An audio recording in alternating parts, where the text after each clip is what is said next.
이것은 스승의 목소리이다. 외침과 어루만짐이다. 이 목소리가 회개하기를 원치 않는 사람들에게 말할 때에는 외침이 되고, 비록 불완전하더라도 하느님과 그분의 말씀을 찾아내려는 착한 뜻을, 하느님과 그분의 말씀을 찾아낸 다음에는 자기를 거룩하게 하려는 착한 뜻을 가진 사람들에게 말할 때에는 어루만짐이 된다. 이 사람들에게는 말씀이 친구의 어루만짐이 되고 예수의 축복이 된다. 하느님이시요 사람이신 그리스도의 시 제3권 공생활 둘째 해 상권 34 산상설교 진복 8단 제5부 1945년 5월 29일 깨끗한 공기가 보통 때보다 한층 더 선명한 찬란한 아침나절이다. 멀리 있는 곳도 더 가까워 보이는 것 같고 아주 세밀한 것까지 분명하게 보여주는 돋보기를 통해 물건들을 보는 느낌이다. 군중은 선생님의 말씀을 들을 채비를 하고 있다. 자연은 한창 무르익은 봄에 호사스러운 옷을 입어 나날이 더 아름다워진다. 팔레스티나에서는 봄이 한창 무르익는 때가 정확히 3월과 4월 사이인 것 같다. 그때가 지나면 밀이 여물고 나뭇잎들이 벌써 무성하게 퍼지고 해서 어느새 여름 모습을 띠기 때문이다. 지금은 모든 것이 오직 한 송이 꽃일 뿐이다. 꽃이 피기에는 가장 적당하지 않은 곳에까지 꽃이 뒤덮인 산 꼭대기에서 내려다보면 아직 나긋나긋한 밀이 물결치는 것 같은 들판이 보이는데 수염 속에서 미라를 여물게 하고 있는 이삭 꼭대기에 바람이 지나가면서 겨우 엷은 황금색을 띠기 시작한 청록색의 물결을 일으킨다. 가벼운 바람에 물결치고 있는 밀밭 뒤에는 과일나무들이 꽃으로 뒤덮여 우뚝 서 있다.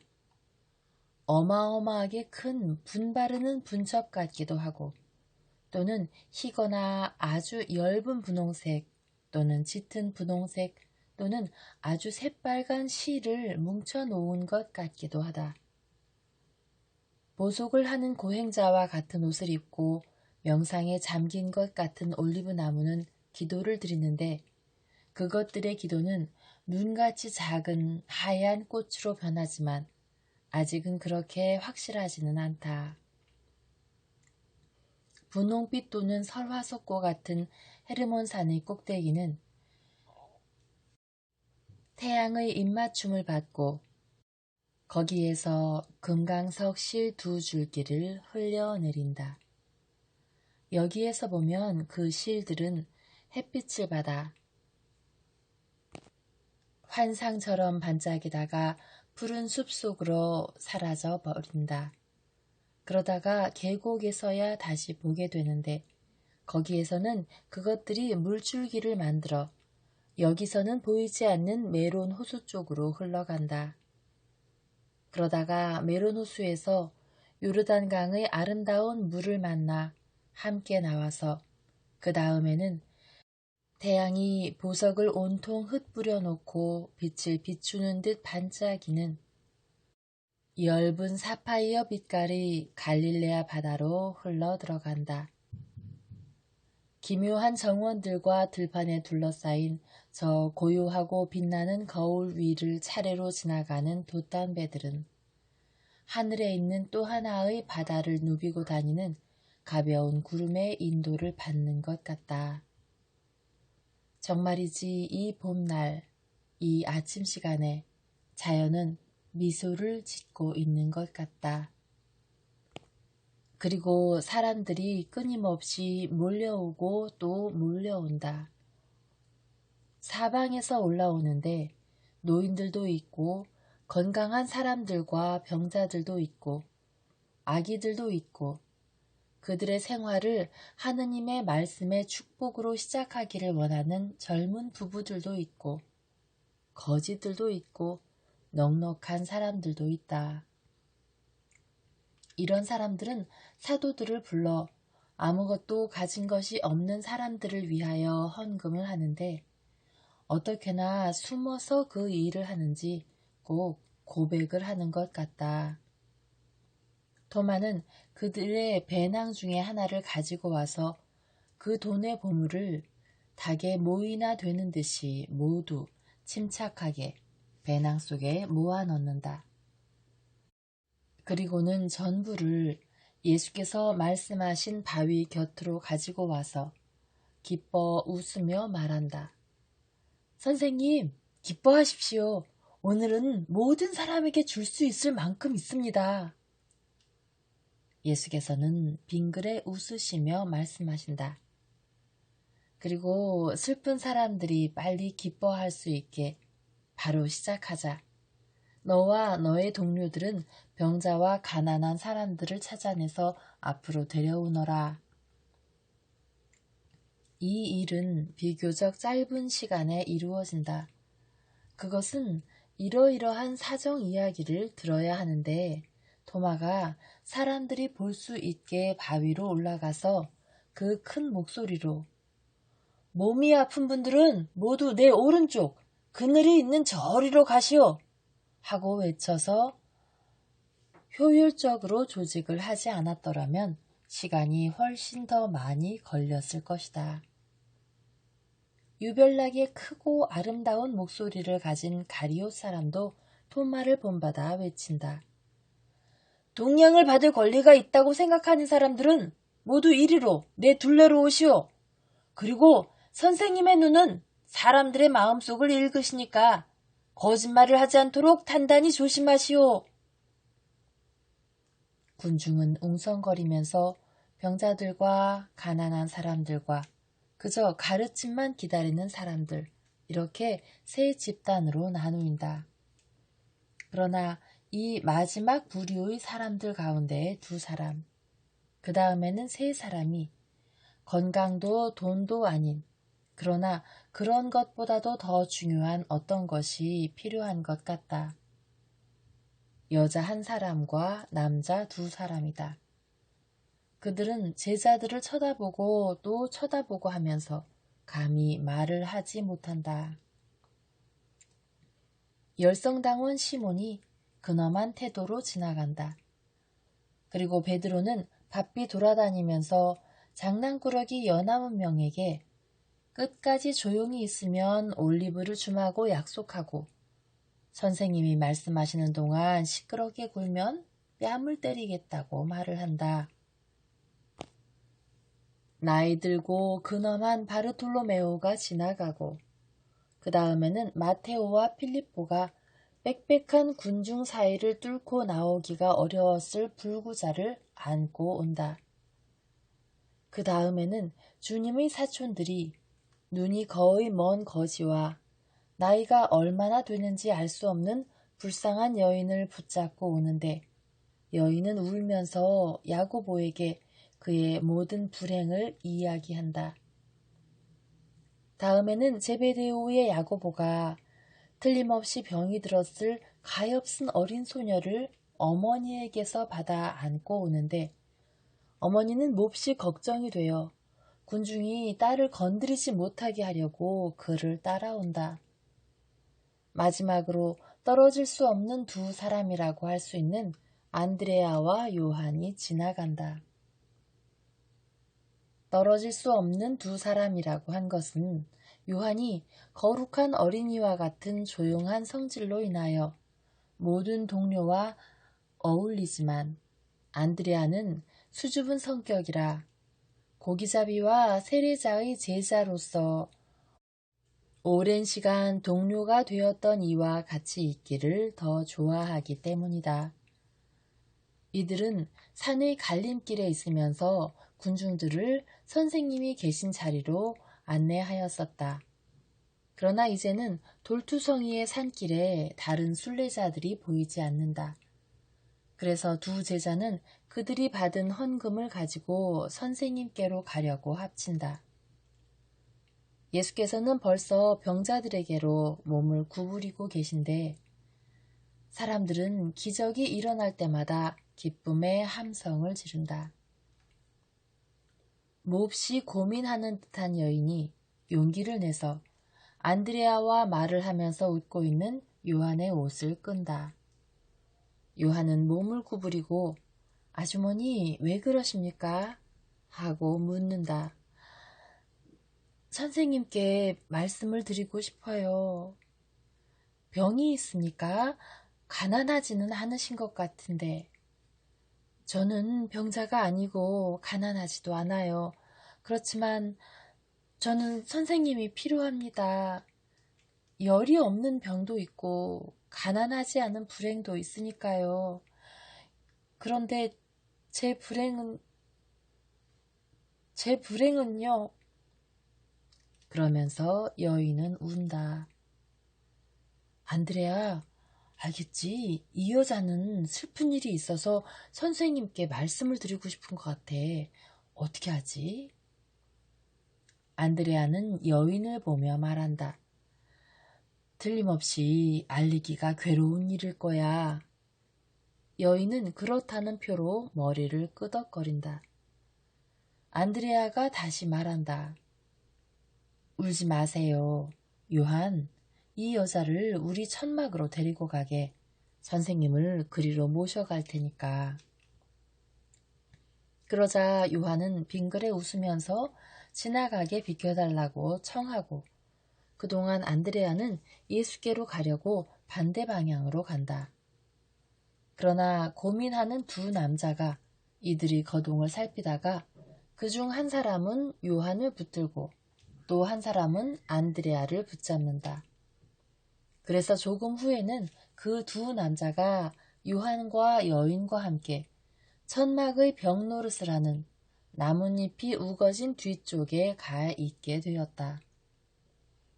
안드레아는 예수께서 불구자를 고치시는 순간에 그리로 간다. 불구자는 목발을 전리품 모양으로 쳐들고 춤추는 사람같이 재빨리 움직이며 축복의 말을 소리 높여 외친다. 안드레아가 목소리를 낮추어 말한다. 선생님, 우리 천막 뒤에 우는 사람 셋이 있습니다. 그러나 그들은 마음이 아픈 거고요. 그 슬픔을 드러낼 수도 없습니다. 알았다.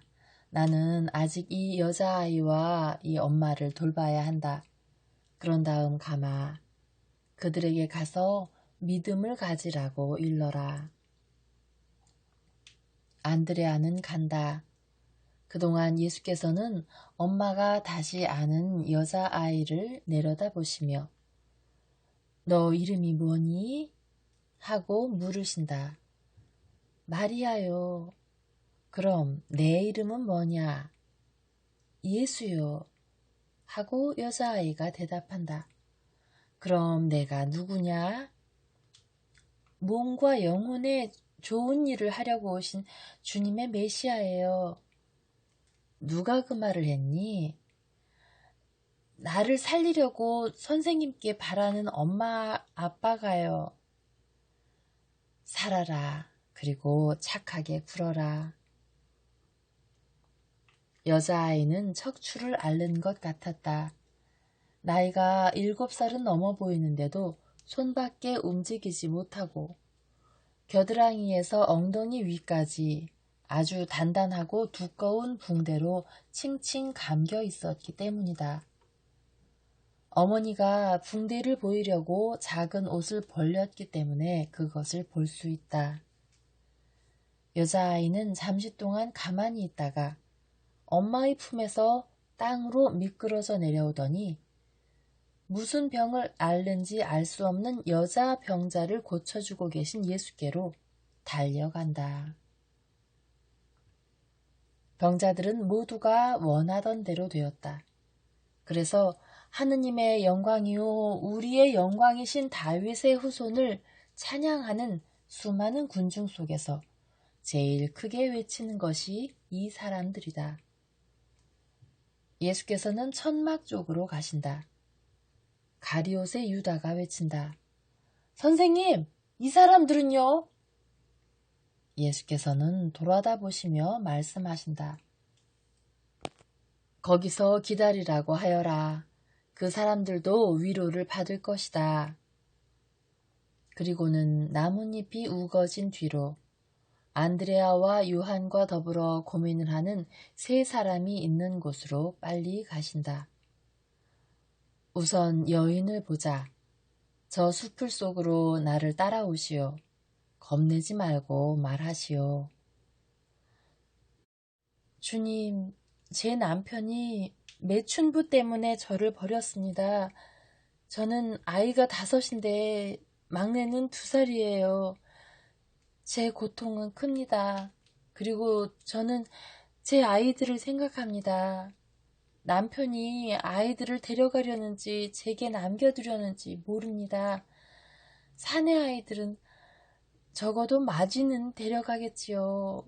하지만 그 애를 세상에 낳아준 제가 그 애를 보는 기쁨을 누리지 못하게 돼야 하겠습니까?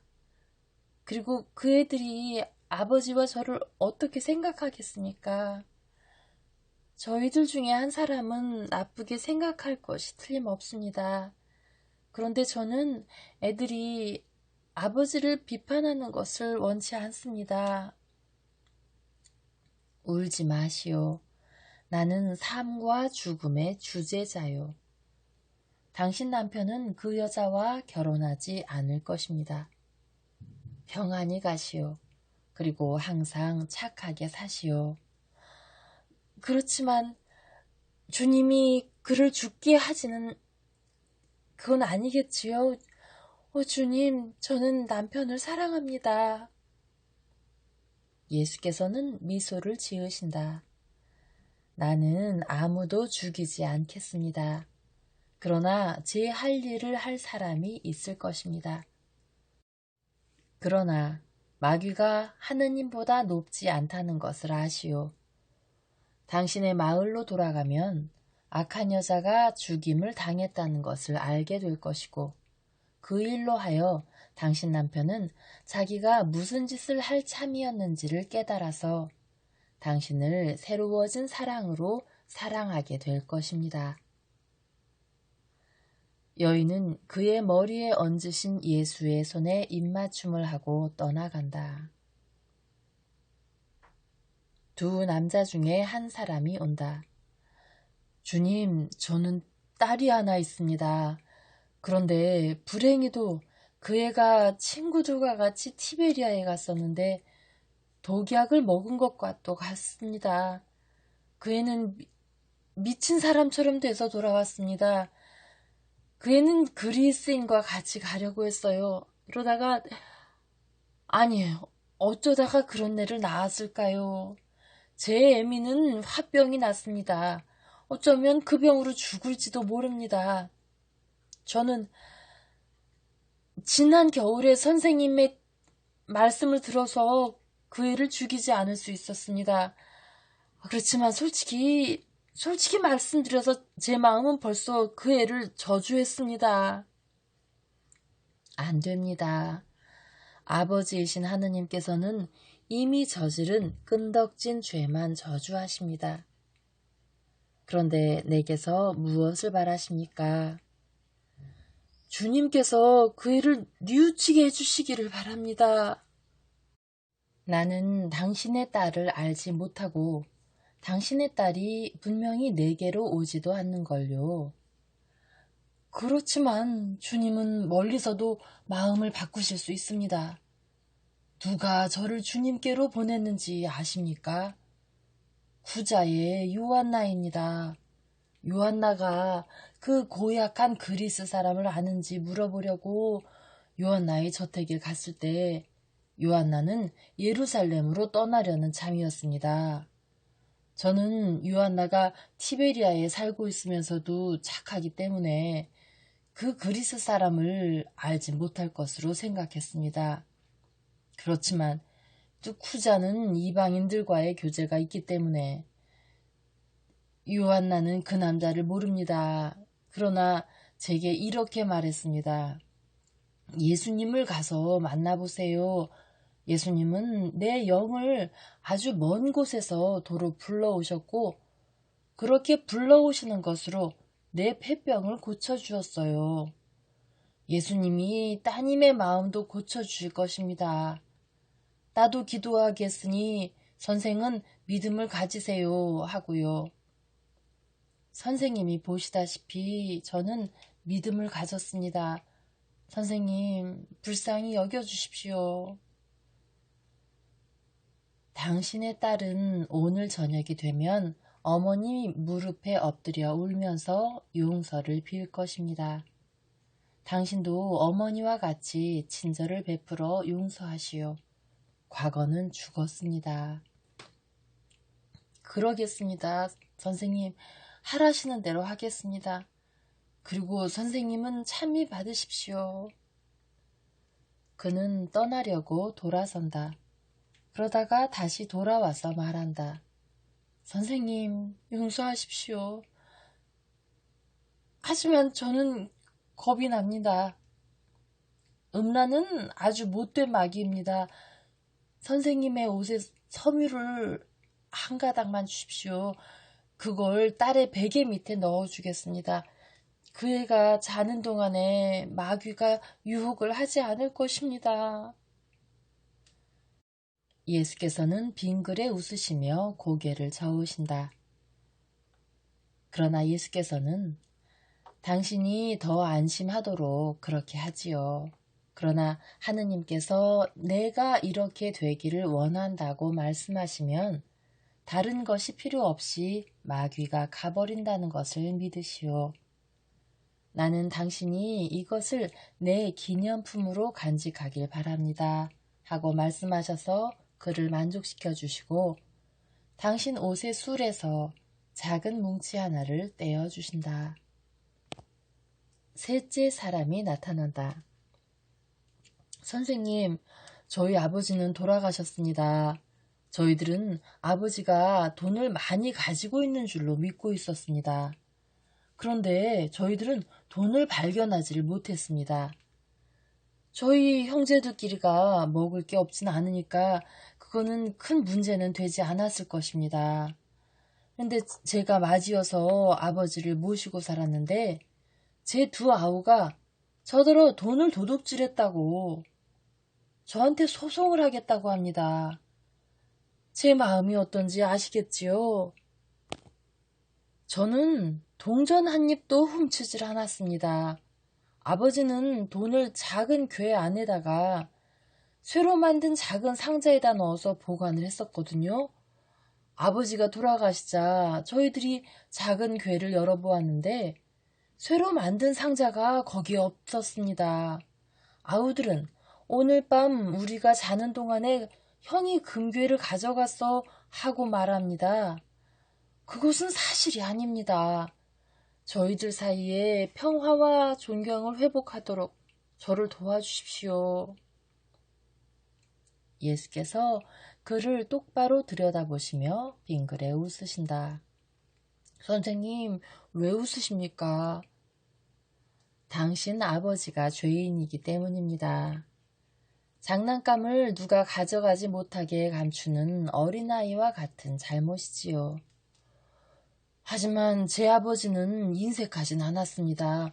정말입니다. 아버지는 자손을 베풀었습니다. 나도 그것은 압니다. 그러나 그분은 연세가 매우 높았지요. 그것은 노인들의 병입니다. 아버지는 당신들의 이익을 위해서 돈을 안전한 곳에 두고자 한 것입니다. 그런데 지나친 애정으로 당신들의 사이를 갈라놓았습니다. 하지만 철괴는 지하창고 계단 밑에 파묻혀 있습니다. 이 말을 하는 것은 내가 그 일을 안다는 것을 당신이 알게 하기 위해서입니다. 내가 당신에게 말하고 있는 동안 아주 우연히 당신의 막내 아우가 화가 나서 땅을 구르다가 땅이 흔들리게 해서 아우들이 금괴를 찾아낼 것입니다. 아우들은 부끄러워하며 당신을 비난한 것을 후회합니다. 안심하고 집으로 돌아가시오. 그리고 아우들에게 친절하게 구시오. 존경을 어겼다고 그들을 나무라지 마시오. 주님, 안 그러겠습니다. 저는 집에도 가지 않고 남아서 주님 말씀을 듣겠습니다. 집에는 내일이나 가겠습니다. 그런데 아우들이 당신 돈을 빼앗아 가면 어쩌려고요? 선생님은 탐욕을 가지지 말라고 말씀하셨지요. 그래서 저는 탐욕을 가지기를 원치 않습니다. 저희들 사이에 평화만 있으면 그것으로 족합니다. 그뿐 아니라 저는 그 철괴에 무엇이 들어있는지를 몰랐었으니까 부정확한 고백을 할까봐 걱정은 하지 않겠습니다. 저는 그 돈을 잃을 수도 있었다고 생각합니다. 아우들이 그 돈을 제게 주기를 거절하면 전에 살아온 대로 지금도 계속 살겠습니다. 아우들이 저를 도둑이라고 부르지 않기만 하면 제게는 그것으로 충분합니다. 당신은 하느님의 길에 매우 많이 나아갔습니다. 그대로 계속하시오. 그리고 평화가 당신과 함께 있기를 바랍니다. 그래서 그 사람도 만족해서 간다. 예수께서는 군중에게로 가난한 사람들에게로 돌아가셔서 좋다고 판단하시는 대로 돈을 나누어 주신다. 이제는 모든 사람이 만족한다.